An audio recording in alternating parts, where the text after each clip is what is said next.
หัวเคียงอ่ะโอเคใบสวยก็รัซื้อขนมมันก็มี1 เฮ3 บาท 42อยู่4เขาขามาจกเอกสุดกันว่าจังเดลไลอยู่4กันไหนนะครับเนาะอันจกมาเมื่อปัดปนมันก็จกไม้ดี2 เหงจะได้ครับเนาะนั่นก็3 เหงนะจังเดลไลครับเนาะไลก๋วยไป2 บาท 30ครับเนาะโอเคมาด้วยจะมันครับปรุงมันจะเป็นปรุงกาเขือก็หูครับเนาะ1 ปักขวาเขาเยอะเนาะกันนั้นเตรียมไว้ว่าก็18 ปรุงนะครับโอเค1 บาทไว้8 ปรุงครับเนาะก็1 บาท 8 ปรุงเลยเป็นไรสั่งนะครับเนาะโอเคมาด้วยจะมันครับมาตึ๊กลายทางเขาเนาะลายสั่งมานะการที่2ให้2มาคิดเลยครับว่ามาเลยเจ้าถือไม่สั่งปันมาเลยเย้าเมื่อเดมาสั่งบึ้งโถงลายกาปัดปนเขาเนาะโถงนั่นเอาโอเคมาทางคณะ30อยู่4เขาได้มูแล้วเขาเนาะ30อยู่4 1 ปุ้งว่าเดลายสั่งโดยการเดี๋ยวว่าเดลายสั่งเข้มแดง2 อันเลยอยู่ในห้องมาคนห้องมาดัง30อยู่4ตึงบอกกำไรได้เจ้าบอกกำไรได้เจ้าบอกกำไรได้เจ้ามาดังกันเนาะ30อยู่4มันต้องมีไว้ย่อมเนาะเขาก็เอามาเรียนดักเก็บเลยเจ้าบอกกำไรได้เอ็กซ์สุดอยู่4ของโมโรไน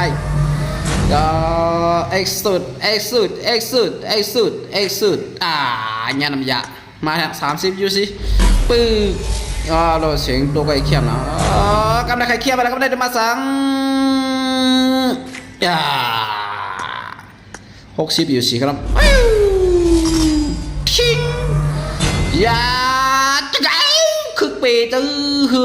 จะได้คู่ของเข้มนาและอันลงดิ่งเบียน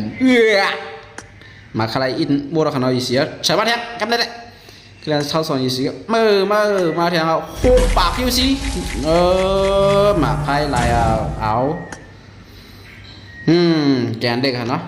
เขาคำว่าได้เหมือนโอ้จับเด็กไรวะไข่60อยู่4แทงตึ้งด้วยเขารู้ว่าเด็กไรสังมีเอามาเอาไอ้สังดีนั่นแทง60อยู่4ก็ต้องเปิดไล่เอ็กซ์สุดแล้วหันคือกันเลยได้ขนาดเอ็กซ์สุดได้ขนาดมาโยกกันในเอ็กซ์สุด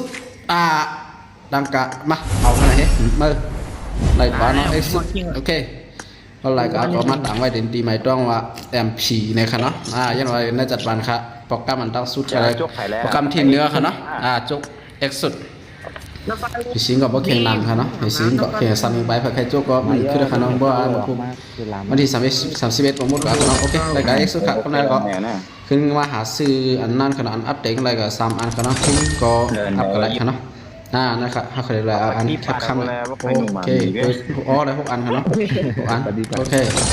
แล้วก็เขาขึ้นเขามาดีในเอ็กซ์ไว้ได้มาเลยเท่กันนะคำเกียร์กันนะถ้าเก็บพันโลก็เกี่ยงก่อนแถวไว้คือคล้องก็เดี๋ยวว่าไรครับเนาะไรก่อนไปนะเขามาอัปเดตเลเวล2ป่ะเนี่ยมือนี่กันนะพอมาเป็นคู่เขาก็อัปเดตที่ดีโอเคสำหรับเราจะคลิปวิดีโอใครไม่ลืมเด็กเลยเด็กซับสิบค่อยมันค่อยทั่วMP Gameไม่ได้เป็นปุ๊กเนาะ